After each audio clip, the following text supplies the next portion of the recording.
Mes frères, bonsoir, message. Je viens ce soir avec un message très édifiant de notre Seigneur Jésus.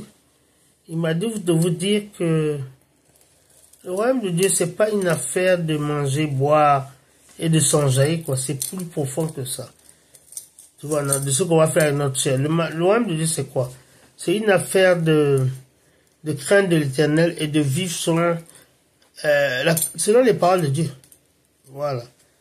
C'est pas une affaire de moi, je m'enjaille, je vis, je danse. C'est plus profond que ça.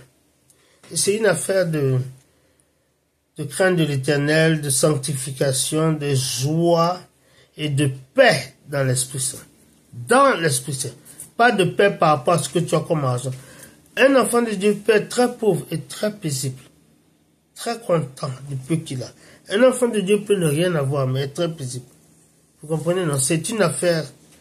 C'est l'Esprit Saint qui fait que l'enfant de Dieu n'a rien, mais il est paisible. Il est même joyeux. Il y en a qui sont joyeux, mais quand tu regardes, tu dis, mais pourquoi tu es joyeux, tu n'as rien? Parce que leur joie ne dépend pas des choses de ce monde. Vous comprenez? Donc c'est ça le royaume de Dieu. C'est ça le royaume de Dieu sur la terre. Quand tu vois des gens comme ça, ce sont des gens du royaume de Dieu. Des gens qui ont la crainte. Des gens qui vont ramasser de l'argent quelque part. Ils vont redonner ça au propriétaire. Ils ne vont pas voler ça et fuir pour dire que Dieu m'a béni. Vous comprenez, non? Dans le livre de Romains, du verset 14 à 17, il est dit que le royaume de Dieu n'est pas là de manière... Le royaume de Dieu n'est pas quelque chose qui est concerné au boire, manger, n'est pas concerné de boire et de manger. C'est pas ça le plus important dans le royaume de Dieu, boire et manger. Vous comprenez? C'est plutôt la sainteté, la paix, et puis la sanctification et la joie dans l'Esprit Saint. C'est ça le signe du royaume de Dieu. Tu vois, non? Donc, un enfant de Dieu doit vivre une vie qui plaît à Dieu, pas plaît à sa propre chair. Si tu vis que tout ce que tu fais te fait plaisir dans ta chair, tu n'es pas dans le royaume de Dieu. Le royaume de Dieu, quelqu'un, un enfant de Dieu, il se concerne de ce que Dieu aime. Donc la haine, toutes les choses, mais ça, il n'est pas dedans dans la jalousie, la jalousie, la grande compétition, c'est pas lui. Voilà le message que le Seigneur m'a dit de vous donner ce soir. Ok? Pour ceux qui ont des oreilles, écoutez très bien ce que l'Esprit Saint vous donne. Maintenant, s'il y a quelqu'un qui ne connaît pas Jésus, je vais avoir le privilège de vous réconcilier avec Jésus. Vous voulez plutôt répéter avec moi. C'est Seigneur, dites Seigneur Jésus, viens dans ma vie. Deviens mon sauveur et mon Seigneur personnel.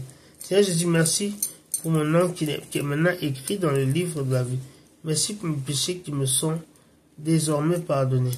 Merci Seigneur Jésus, car tu es un Dieu saint et que rien d'impur ne va rentrer au paradis. Merci Seigneur Jésus pour le fait que tu me donnes de réaliser que le royaume de Dieu, c'est pas une affaire de profiter dans sa chair, manger, boire et tout ça.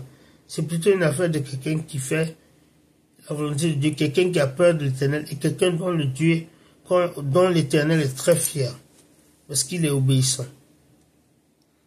Merci Seigneur Jésus pour tout ce que tu as fait pour moi et à travers moi, parce que j'ai prié et que j'ai cru au nom de Jésus-Christ de Nazareth. Amen. Si tu as fait cette prière, bienvenue dans la famille glorieuse et victorieuse de Jésus. Allez, bien aimé, je vous aime, je vous embrasse, mais n'oubliez pas, hein, celui qui vous aime et qui vous embrasse le plus, c'est Jésus. Car c'est lui seul qui est mort pour les péchés. Voilà, mes bien-aimés, je vous embrasse. Et je vais vous rappeler une chose, que vous avez la victoire au nom de Jésus. Vous êtes bénis. Ok? Bisous et à la prochaine. Bye bye.